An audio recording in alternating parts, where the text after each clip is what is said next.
ना तो मजबूरी है कोई, ना तो लाचारी है। ना तो मजबूरी है कोई, ना तो लाचारी है। बेवफाई उसकी पैदाइशी बीमारी है। नमस्कार दोस्तों, मैं हूं आपका दोस्त जयेश और आप सुन रहे हैं बुक ऑडियो।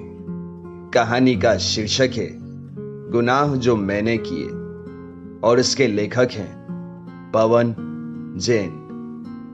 आइए सुनते हैं इस किताब की तीसरी कहानी, वो लड़की। जिंदगी भी कितनी अजीब है। सही क्या गलत क्या, नैतिकता और अनैतिकता का भंवर जाल। कभी खुद की खुशी के लिए, कभी दूसरों के सुख के लिए। असत्य और सत्य के मध्य बिल्कुल एक महीन रेखा। सब ईश्वर की उपासना करते हैं, लेकिन कहां है ईश्वर, किसी को पता है? हम मंदिर जाते हैं ईश्वर को पाने के लिए, लेकिन आज तक समझ नहीं आया कि मंदिर का अर्थ मन के अंदर होता है। जिस ईश्वर की तलाश में हम जगह जगह भटकते हैं, कभी तिरुपति बालाजी, कभी सिद्धि विनायक, कभी शिरडी, जैसे मृग कस्तूरी की महक से जंगल जंगल उसके लिए भागता फिरता है और उसे भान ही नहीं होता कि कस्तूरी उसके भीतर ही है। ऐसे ही हम इंसान भी, जो हमारे मन के अंदर है, उसे पाने के लिए कहां कहां नहीं भटकते। एक छोटा सा बच्चा बाग में जाकर जब फूलों को देखता है तो उनकी खुशबू और सुंदरता से प्रभावित होकर उसके नन्हे हाथ फूल को तोड़ने के लिए मचलने लगते हैं। और यही जो पसंद आए उसे पाने की चाह मानव जीवन के अंत तक विद्यमान रहती है। इच्छाएं कभी नहीं मरती। ऐसा ही होता है एक पुरुष का स्त्री के प्रति आकर्षण। ऐसा नहीं है कि स्त्री पुरुष के प्रति आकर्षित नहीं होती। विधाता ने दोनों को एक दूसरे के लिए बनाया है, लेकिन स्त्री अपने सामाजिक बंधनों एवं मर्यादाओं के कारण अपने मन की भावनाओं को व्यक्त नहीं कर पाती। मन ही मन कुंठित होकर अवसादग्रस्त हो जाती है। लेकिन अपवाद स्वरूप स्त्री अपनी तरफ से पहल करने में भी गुरेज नहीं करती और पुरुष पाने की, हासिल करने की चाह में उसकी पहल को निमंत्रण समझकर स्वीकार करता है। वो बिंदास बाला थी, बिल्कुल लड़कों की तरह रहती थी। बॉय कट बाल, टी शर्ट और स्कर्ट और कभी कभी शॉर्ट्स। नाम भी उसका लड़कों जैसा था, प्रमोद। ये नाम इसलिए रखा गया था कि वो अपने माता पिता की तीसरी संतान थी और तीनों ही लड़कियां थी। कहा जाता है कि यदि लड़की का नाम लड़कों जैसा रखा जाता है तो अगली संतान लड़का होता है। और ये सच हुआ, क्योंकि प्रमोद के बाद जो हुआ वो लड़का ही था। मेरी नौकरी में हमेशा ट्रांसफर होते थे और हर बार नया शहर। सच कहूं, मुझे ट्रांसफर बहुत अच्छे लगते थे। नई नई जगह देखना, वहां की प्रथाएं, वहां के तीज त्योहार, वहां की बोली, अलग अलग तरह के लोगों से परिचय होना मुझे बहुत पसंद था। सचमुच हमारा देश विविधताओं से भरा है। हर 20 कोस में भाषा और रीति आवाज बदल जाते, और ये सब मुझे पूरब में बहुत नजर आता। अभावों में भी वहां के लोग अपने तरह तरह के रीति रिवाज बहुत उमंग और उल्लास से मनाते, सबके साथ मिलजुल कर। वो धीरे धीरे यौवन की दहलीज पर कदम रख रही थी, लेकिन वो इन सबसे बेखबर थी। पूरे घर में गुलाचे भरती रहती। 15 या 16 साल की थी वो उस वक्त। उसको अपने शरीर में उम्र के साथ होने वाले परिवर्तनों का शायद एहसास नहीं था, लेकिन शायद मेरा अंदाजा सही नहीं था। वो अपने घर के बाहर गली में पड़ोस के लड़के लड़कियों के साथ खेलती रहती, लेकिन जब भी मुझे आता देखती, वो एकदम घर के भीतर चली जाती। मुझे फिल्मों का बहुत शौक था और रेखा पसंदीदा थी। बिल्कुल मैं उसका दीवाना था। और जब मैंने सिलसिला देखी तो मेरी दीवानगी और भी बढ़ गई। लेकिन वो अमिताभ की दीवानी थी, इसलिए मुझे अमिताभ से बहुत जलन होती थी। जिस मैगजीन के कवर पे रेखा होती वो मैं एकदम से खरीद लेता। मैंने रेखा की उमराव जान पता नहीं कितनी बार देखी। मेरी रेखा के प्रति दीवानगी का सबको पता था। अपने बेडरूम में मैंने रेखा की एक बड़ी तस्वीर दीवार पर लगा रखी थी। उस तस्वीर पे जब भी मेरी नजर पड़ती तो लगता जैसे वो मेरी तरफ ही देखकर मुस्कुरा रही है, और मैं बहुत देर तक उस तस्वीर को देखता रहता। प्रमोद को भी रेखा के लिए मेरे जुनून का पता चल गया था। उसके पापा की उपन्यास पत्रिकाओं और अखबार की दुकान थी। वो जब भी अपने पापा को खाना देने दुकान पर जाती और यदि उसे वहां कोई रेखा वाली पत्रिका नजर आती तो वो ले आती और किसी को भी दे देती। शाम को मैं घर आता, टेबल पर वो पत्रिका रखे देखता और पूछता तो पता चलता कि प्रमोद ने दी है, और मैं इसे एक साधारण बात मानकर ज्यादा ध्यान नहीं देता। एक बात जो मैंने नोट की वो थी कि मैं जब भी ऑफिस जाने के लिए घर से निकलता तो वो गेट पर आकर मुझे जाते हुए देखती रहती। मैंने इस पर भी ज्यादा गौर नहीं किया, क्योंकि मैं उसे सिर्फ एक बच्ची समझता था, नादान सी। इसलिए उसके बारे में बिल्कुल भी नहीं सोचता था। लेकिन मुझे क्या पता था, उसके मन में कुछ और ही चल रहा था। मेरे प्रति प्रेम मानो या क्रश, मेरे प्रति आकर्षण के बीज उसके मन में फूटने लगे थे। और फिर एक रविवार को दोपहर के वक्त, जब सब दूसरे कमरे में सो रहे थे, मैं कोई नॉवेल पढ़ रहा था, वो चुपके से आई और बोली, अंकल जी, आप मेरे सपनों में आते हो। कहते कहते उसका मासूम सा सुंदर चेहरा बिल्कुल सुर्ख हो चुका था। उसके मुंह से ये सुनकर मैं आवाक रह गया। सहसा मुझे अपने कानों पे यकीन नहीं हुआ। एक छोटी सी बच्ची कैसे इतना कुछ कह सकती है। पहले मैंने सोचा कि उसे डांट लगा दूं, लेकिन मैंने पूछा कि तुम्हें डांट लगाता हूंगा सपनों में, पढ़ाई लिखाई जो नहीं करती। नहीं अंकल जी, आप सपने में मुझे प्यार करते हो, उसने ये कहा और तेजी से चली गई। ये सब मेरे लिए किसी अजूबे से कम नहीं था। मैंने जीवन में कभी कल्पना नहीं की थी कि इतनी कम उम्र में भी किसी लड़की के मन में इस तरह की बातें आ सकती है। ये उसके खेलने कूदने की उम्र थी और पढ़ने लिखने की। सोचते सोचते मेरा सर चकराने लगा। सोचा अगली बार मिलेगी तो प्यार से समझा दूंगा, और फिर भी नहीं मानी तो डांट लगा लूंगा। दिन बीतते रहे, समय चक्र आबाद चलता रहा। मैं ऑफिस जाता रहा, वो पीछे से मुझे देखती रही। मेरे प्रति उसकी दीवानगी कम होने का नाम ही नहीं ले रही थी। मुझे ऐसा एहसास होने लगा था कि अब वो थोड़ा गंभीर हो गई है, खुद को लेकर बड़ी हो गई है, क्योंकि अब वो मुझे बाहर खेलते हुए दिखाई नहीं देती थी। लेकिन हां, मुझे पता नहीं क्यों ऐसा महसूस होता था कि वो चोरी चोरी मुझे देखती है।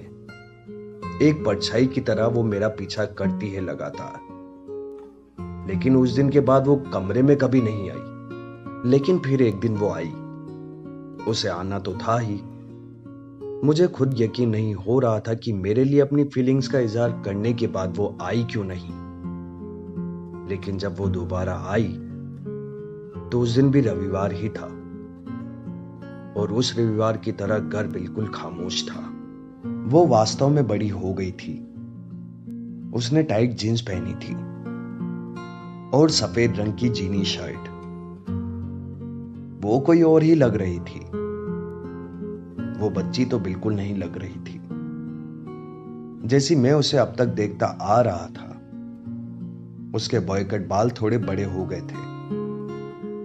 शायद उसने उन्हें बड़े करने के लिए छोड़ दिए थे, और उसने अपने बालों को पीछे कर बांध दिया था। जिससे उसका चेहरा थोड़ा बड़ा लगने लगा था। उसके माथे पर छोटी सी फिरोजी बिंदी उसके चेहरे को आकर्षक बना रही थी और उसके होठों पर पिंक कलर की लिपस्टिक देखकर मैं हैरान रह गया। उसकी उम्र जैसे 4-5 साल बढ़ गई हो। पूरी नवयौवना लग रही थी वो, 21 साल की। वो मुझे ताक रही थी। जिस तरह वो खड़ी थी लग रहा था कि जैसे कह रही हो मुझे बच्ची मत समझो अंकल जी। उसकी आंखों में चुनौती थी, जैसे मुझे चैलेंज दे रही हो कि हिम्मत हो तो थाम लो उसे। एक नदी जिसमें जैसे बाढ़ आई हो और पूरे जहां को बहा ले जाने के लिए बेताब। तुम, मेरे मुंह से कुछ और नहीं निकला। मैं उस उफनती नदी के प्रभाव में बहता जा रहा था। हाँ, मैं अंकल जी। उसकी आवाज में कॉन्फिडेंस था, जैसे कुछ सोचकर कुछ इरादा करके आई हो। आप सच्ची बहुत खराब हो, बहुत गंदे। उसके चेहरे पे शिकायत जैसे भाव थे। मेरी समझ में नहीं आ रहा था कि वो ऐसा क्यों कह रही है। ऐसा क्या किया मैंने? ऐसा क्यों कह रही हो प्रमोद? मेरी आवाज में कंपन था। मुझे डर था यदि किसी की आंख खुल गई और कमरे में आ गया कोई तो क्या सोचेगा। मैंने मन ही मन उसके वहां से जाने की दुआ मांगी। सपने में रोज आते हो, लेकिन सामने आते नहीं। गंदे नहीं तो और क्या। उसके स्वर में उलाहना था। अच्छा अंकल जी, बताओ तो कैसे दिखती हूं मैं? मैं बस उसे देखता जा रहा था। आपकी रेखा की तरह नहीं हूं ना? वो बहुत सुंदर है ना? उसने कहा। लेकिन प्यार तो मैं करती हूं आपसे, वो बोले जा रही थी। अंकल जी, मेरा नाम अच्छा नहीं है ना? लड़कों वाला है। उसकी वाणी को विराम नहीं था। मैं अपना नाम बदल लूं? रेखा आपको भी बहुत पसंद है। कहीं से भी बच्ची नहीं लग रही थी वो आज। मेरे से कुछ बोलते नहीं बन रहा था। आवक सा उस बच्ची, नहीं, उस नवयौवना को अपलक तके जा रहा था। सच में मेरा मन बेईमान होने लगा था।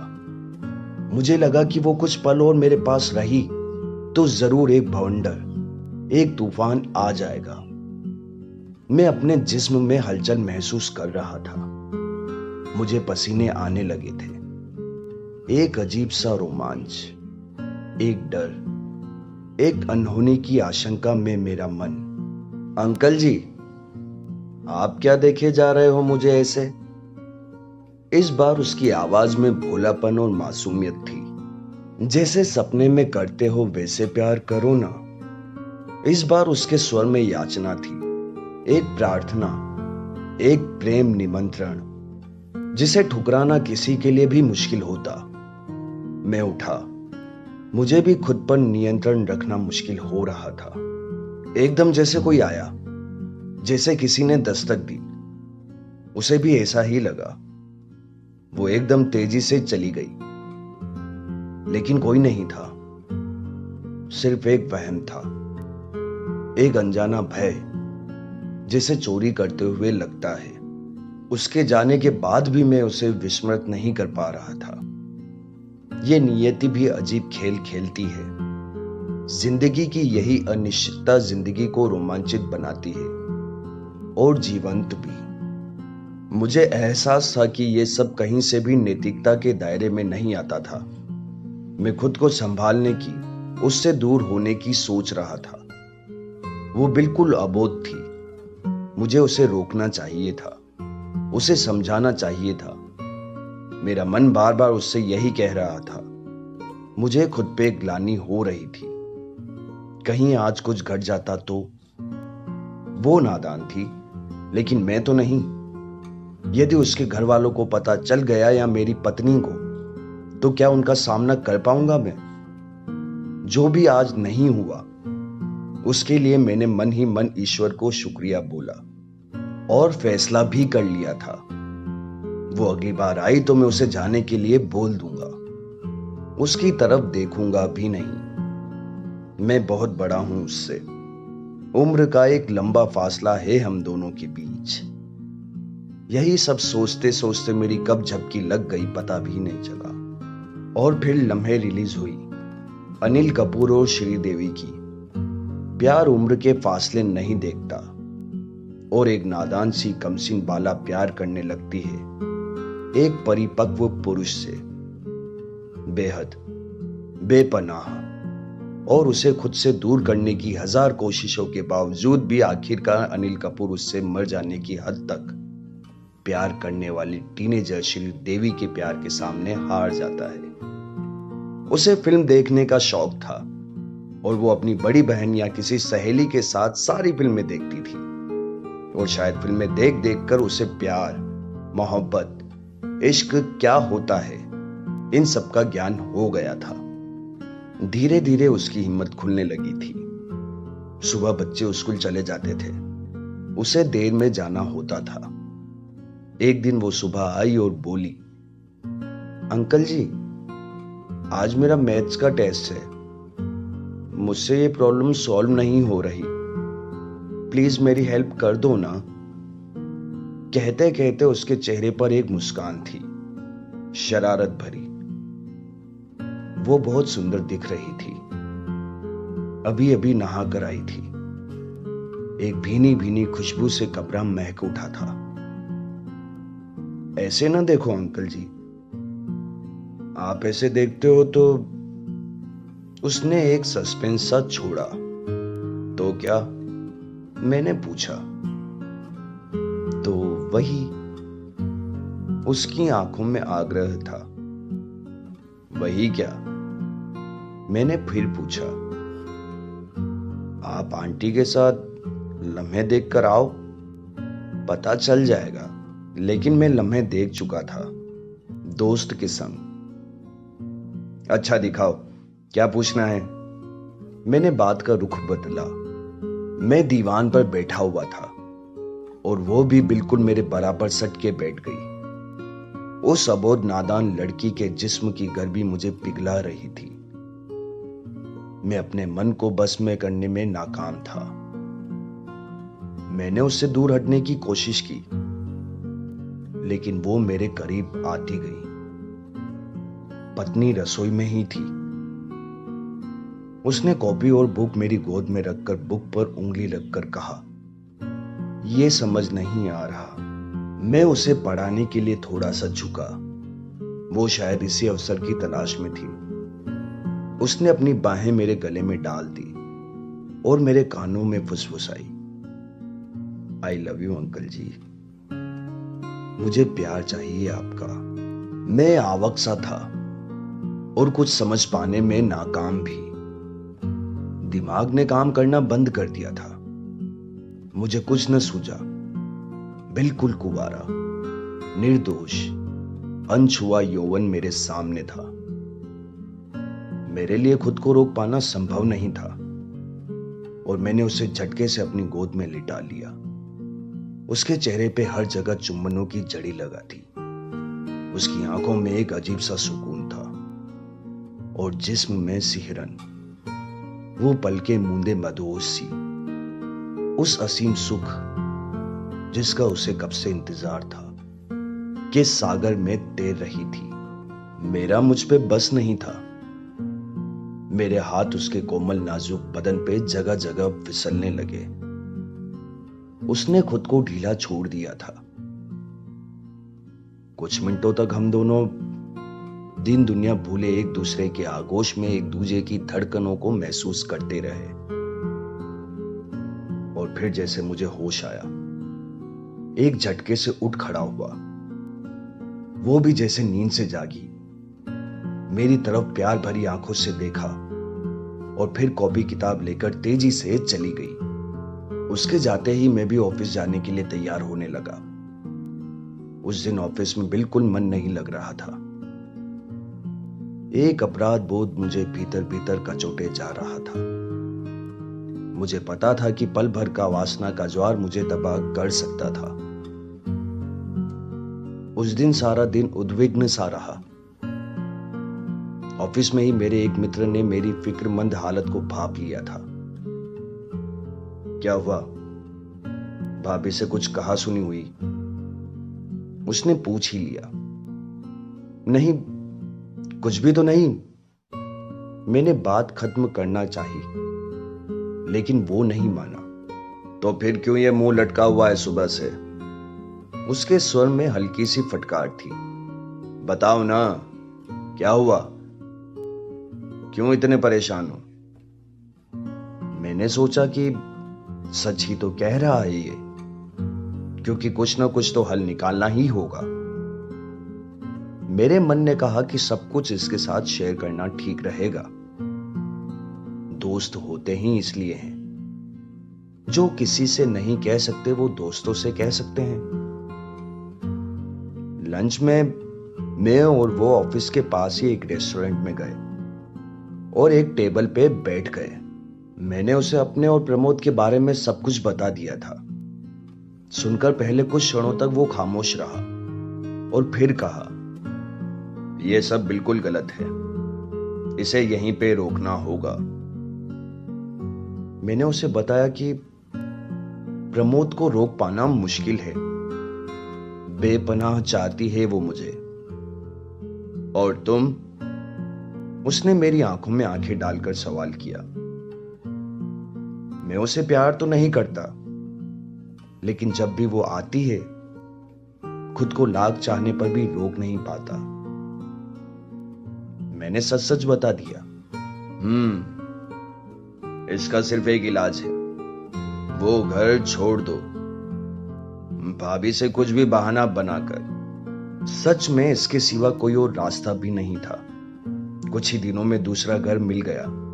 पत्नी को सिर्फ ये कहकर समझाना था कि घर बहुत छोटा है और कोई मेहमान रिश्तेदार यदि रात को रुकने लगे तो जगह नहीं है। और वो दिन भी आया जिस दिन घर खाली करना था। उसकी आंखें पथरा सी गई थी। वो ऐसे खामोश थी जैसे अब कभी नहीं बोलेगी। पत्नी के कहने से वो सामान पैक करने में उसकी हेल्प भी करा रही थी, लेकिन मुझसे नजरें चुरा रही थी। एक बार थोड़ी देर के लिए हम दोनों की निगाहें मिली तो उसकी आंखों में मेरे लिए ऐसे भाव थे जिन्हें मैं चाह कर भी समझ नहीं पाया था। वो उसकी नफरत थी मेरे लिए या कुछ और। लेकिन उसकी आंखें नम थी, जैसे उसने कोई फैसला कर लिया हो, मन ही मन। और एक दिन मैं जब ऑफिस से घर आया तो पत्नी ने उदास स्वर में कहा, पता है आपको, प्रमोद ने सल्फस खाकर सुसाइड कर लिया। मैं जहां था वहीं खड़ा रह गया। कैसे बताता पत्नी को कि प्रमोद ने आत्महत्या नहीं की, बल्कि उसका हत्यारा हूं मैं। मैंने प्रमोद की हत्या की है। प्रमोद तो अपने निर्दोष निश्चल प्यार पर कुर्बान हो गई थी और मैं उसका गुनहगार आज भी तिल तिल कर रोज मर रहा हूं।